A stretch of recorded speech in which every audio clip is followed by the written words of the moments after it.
राम राम किसान साथियों, आज हम आपको बताने जा रहे हैं उड़द की खेती के बारे में। हम इस वीडियो में आपको संपूर्ण जानकारी देने जा रहे हैं कि आपको खेतों का चुनाव कैसा करना है, किस माटी में हमें उड़द की खेती करने पर अच्छा लाभ होगा, अच्छा उत्पादन होगा, कौन सी खाद डालें, हम बीज का उपचार कैसे करें, उन्नत बीज कौन से हैं और हमें इसमें कीट नियंत्रण कैसे करना है, खरपतवार कैसे रोकना है। संपूर्ण जानकारी हम इस वीडियो में आपको देने जा रहे हैं। चैनल को सब्सक्राइब नहीं किया है तो ज़रूर कर लीजिएगा, क्योंकि हम आपके लिए महत्वपूर्ण इसी तरीके के वीडियो लेकर आते रहते हैं।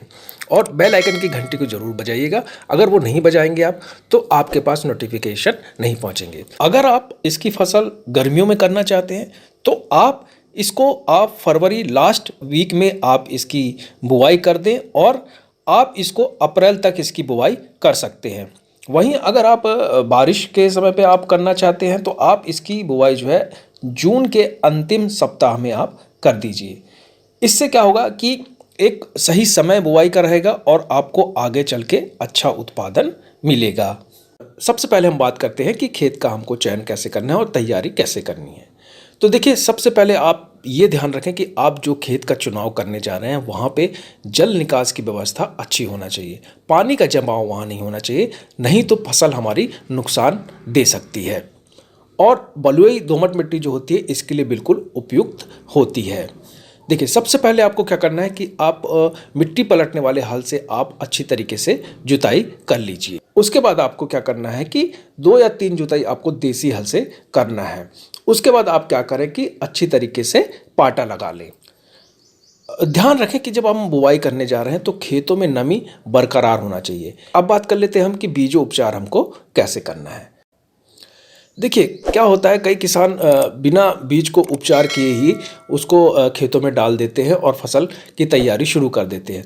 ऐसा करने से क्या होता है कि एक तो भारी इसमें उत्पादन में कमी भी देखी गई है और दूसरी चीज़ कई तरीके के रोग भी इससे लगने की संभावना रहती है। तो आप बीजों का उपचार जरूर करें।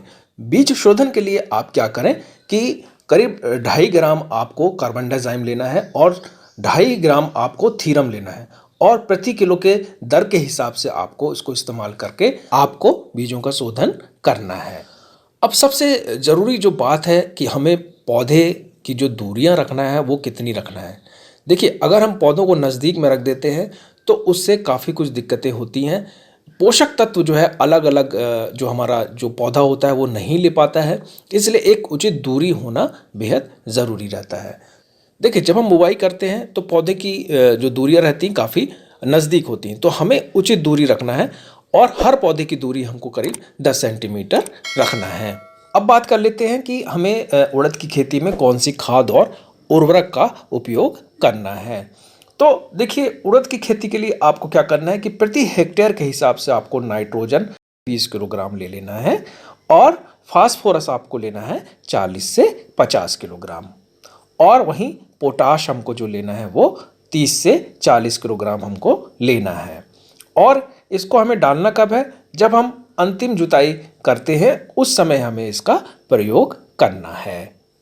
अब हम बात कर लेते हैं कि हमें सिंचाई कब करना है, उड़द की खेती में हमें पानी कब देना है। तो देखिए, क्या होता है कि बारिश के टाइम पे आप करते हैं तो आपको पानी की आवश्यकता देने की ज़रूरत नहीं पड़ती है। वहीं अगर आप गर्मियों में इसकी खेती कर रहे हैं तो आप क्या करें, 3 से 4 सिंचाई आप इसमें ज़रूर करें। गर्मियों के टाइम पे आप पलेवा करने के बाद ही बुआई करें। उसके बाद आप क्या करें कि 2 से 3 सिंचाई आपको करना है, करीब 15 से 25 दिनों के अंतराल में आपको करना है।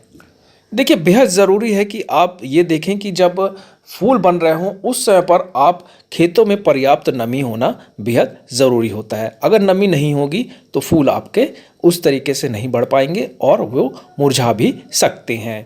अब हम बात कर लेते हैं उन्नत बीजों की।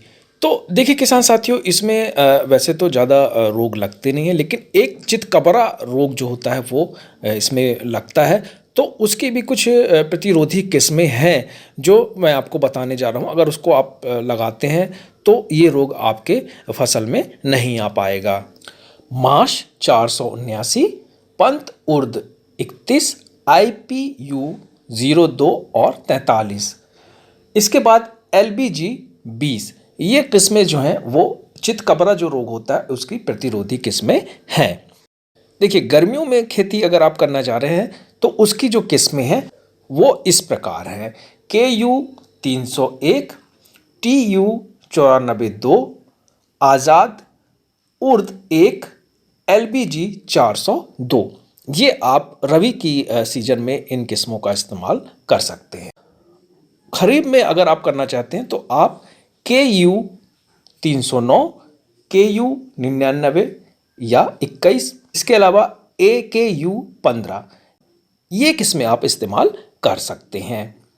वहीं जो शीघ्र जो पकने वाली किस्में हैं वो हैं प्रसाद, पंत उर्द 40 और BBN-5। तो ये बहुत ही महत्वपूर्ण किस्में हैं। किसान साथियों, किस्मों की जो बात होती है तो आपके क्षेत्र में कौन सी किस्में चलती हैं, कौन सी सुटेबल हैं, आपके जो जलवायु है उस पर भी बहुत डिपेंड करता है। तो आपके यहाँ जो किस्में चलती हैं उसका ही आप चयन करें, और ये सलाह आप अपने नज़दीकी जो स्टोर हैं, दुकानें हैं जो खेती बाड़ी की, वहाँ से भी आप संपर्क कर सकते हैं। दूसरी चीज़ मैं ये कहूँगा कि हमारे जो किसान भाइयों जो वीडियो देख रहे हैं वो भी हमें बता सकते हैं कमेंट करके कि अगर उन्होंने पिछली बार खेती की है तो आप इस बार हमारे जो नए किसान भाई हैं खेती करने जा रहे हैं उनको आप अपने थोड़ा सा हमें जानकारी दें, कमेंट कर दें कि आपने कौन सी किस्म इस्तेमाल की, ताकि हमारे जो दूसरे किसान भाई जो वीडियो देख रहे हैं उनकी भी मदद हो सके। ये मैं हर वीडियो में कहता हूँ कि एक दूसरे से शेयर करने से जानकारी बढ़ती है और लोगों को फ़ायदा भी होता है, तो इसमें कोई बुराई नहीं है, अच्छी बात है ये। तो आप ज़रूर बताया करें, इससे हमारे दूसरे किसान साथियों की भी मदद होगी। अब हम बात करते हैं निराई गुड़ाई हमें कब करना है। देखिए, अगर अच्छी पैदावार चाहिए तो हमें निराई गुड़ाई करना बेहद ज़रूरी होता है, और कम से कम 2 बार तो ज़रूर आप इसकी गुड़ाई करें। तो आप पहली जब बुवाई आप कर लेते हैं और 20 से 22 दिनों के बाद आप इसकी निराई गुड़ाई करें, और दूसरी जो आप निराई गुड़ाई करना है वो करीब 40 से 45 दिनों के बाद आप करें। इससे यह होगा कि खरपतवार पूरी तरीके से ख़त्म हो जाएंगे और अच्छी फसल हमको देखने को मिलेगी, अच्छी पैदावार देखने को मिलेगी। अब बात कर लेते हैं किसान साथियों कि इसमें कीट कौन से लगते हैं और हमें उनसे छुटकारा कैसे मिलेगा। तो इसमें जो मुख्यतः जो कीट लगते हैं, एक तो इल्ली तमाखू, फलीभ्रग, कई प्रकार की इल्लियाँ जो हैं इसको नुकसान पहुंचाती हैं। दूसरा सफ़ेद मक्खी जो होती है बहुत इसको नुकसान पहुंचाती है। दूसरा हरा फुदका, ये भी एक कीट होता है जो कि बहुत नुकसान पहुंचाता है। तो इसके लिए मैं आपको दवाई बता देता हूं कि आपको किस तरीके से छिड़काव करना है और कितनी मात्रा में आपको करना है। तो आपको लेना है क्यूनाल फॉस, आपको लेना है, और मात्रा इसकी आपको लेना है 2 ml प्रति लीटर पानी के हिसाब से आपको लेना है।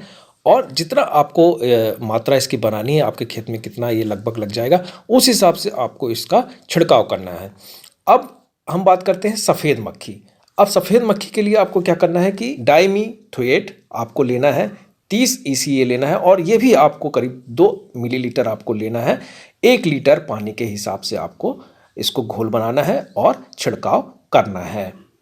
इसके बाद हरा फुदका जो होता है उसके लिए आपको क्या करना है, इसके लिए भी आपको डाइमिथोएट लेना है, 30 EC आपको लेना है, और मात्रा वही रहेगी 2 मिलीलीटर आपको लेना है प्रति लीटर पानी के हिसाब से, और इसको छिड़काव करना है। देखिए, छिड़काव जो आपको करना है वो आपको 15 दिनों के अंतराल में करना है। तो किसान साथियों, ये हमने एक जानकारी आपको देने की कोशिश की। वीडियो अगर पसंद आया है तो ज़रूर लाइक करिएगा, शेयर भी करिएगा, और अगर आप हमारे चैनल पर पहली बार आए हैं तो हमारे चैनल को ज़रूर सब्सक्राइब कर लीजिएगा। हम आपके लिए ऐसे ही महत्वपूर्ण वीडियो लेकर आते रहेंगे। आप सभी का धन्यवाद।